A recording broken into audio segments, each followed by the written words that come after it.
What's up, everyone? Welcome back. On today's episode, we're going to run through how we help one of our clients make an extra $125,000 in his IUL policy at virtually no additional cost. And it's not going to be 100% correct in this illustration I'm giving you because it's actually a little bit different of a product, but I'm just going to use one company to kind of illustrate the differences here and why it's very important to make sure that you guys are working with the correct advisor if you're looking at index universal lives or annuities to make sure that everything does align with your goals.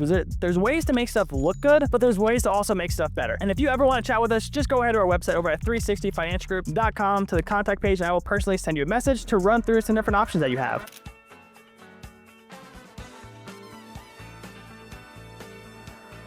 In regards to his scenario, I'm just going to run through like a basic document real quick to kind of run through what he was doing, what the scenario was, and then I'm going to get into some actual illustration, not just me telling you, but you guys can actually see the importance of getting the stuff set up the correct way from the beginning. And when Kevin came to us, he was putting in $14,400. It was actually into a VUL. I know I said IUL here, was actually into variable universal life, which has its own pros and cons. There could be more growth on it, but there comes at a lot more risk in it as well, because the money can go down. And if you guys follow the concept with IULs, the money's not going to go backwards. The growth will be capped, but we're never going to go backwards outside just some costs. You're not going to see the account go from 100K to 50K like you could in a VUL, a variable universal life. And an IUL is also just a lot more safe when it comes to the loan portion of it. For example, when you take loans out from an IUL, that 100K, you take a loan out from it, that you still got 100K like in the account. On the VUL, that if you take out a 50K loan and the market's tanked 50%, there's no money left in it. That policy could go up in flames. But anyway, in his exact scenario, he's putting $14,400 a year into his universal life, and his death benefit was $585,000, which is way too high. But what happened was Kevin told his financial advisor that he wants more protection for his family, which again is completely fair. But we do not want to stuff your life insurance contract cash value with extra death benefit. It's just going to put way too many more fees inside your policy that we do not need. So anyway, with the current setup,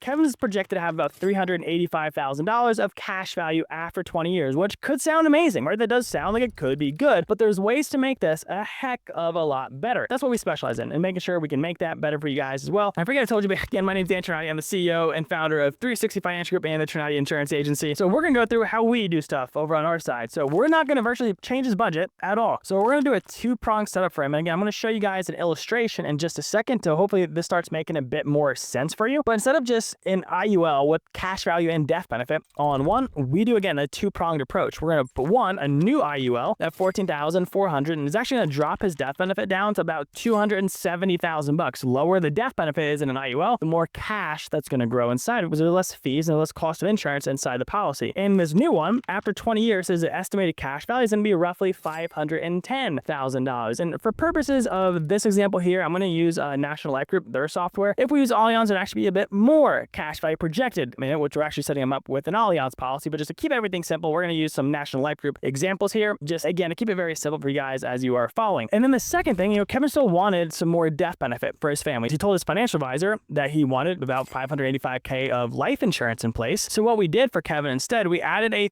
$300,000 term policy on top of that. That's going to cost him about $600 per year. So yes, after the 20 years, that term policy would fall off. So 600 times 12, 720 times, he'd lose about $14,000, if we did the math.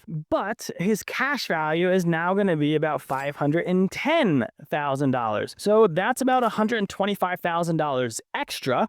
Yes, we'll subtract that, 14, 15K from the term policy, but you're still up roughly $100,000 by keeping them separate instead of one. And what this does for you guys as clients too, by separating them, if you need the living benefits portion of the life insurance, where if you get a stroke, heart attack, cancer, liver failure, kidney disease, something internal happens and you get very sick and you need some cash, well, with the living benefit policy on the term side, you can cash out the term and you still have your IUL separate. When you combine the two into one, if you have to use that living benefits, you're using both the policies because they're both in one policy, so you're kind of losing a bit more than what you should. So it's always best to keep them separate, and that's what we like to do over here. So, and again, this is a call to action. This is actually getting used for an ad that we're putting out there on Facebook and Instagram, but we're not changing how much you saved, we're just changing how we built it. So now I want to show you guys my screen, and I'm going to run through why it makes sense to keep them separate. So this is an example right here of $585,000. Kevin is 42 years young, male, and $585K. 400K. So if we just go down, this is going to be this cash value here. He'd have an estimated $389,000 in cash value, and the death benefit's still $385. Well, when we fund it the right way, and again, I know this can be a lot to go through, sounds a little complicated, the IULs, we're here to make that all simple for you guys. I make sure you have a really full understanding of how all the different options actually work. And once this loads, we're going to see,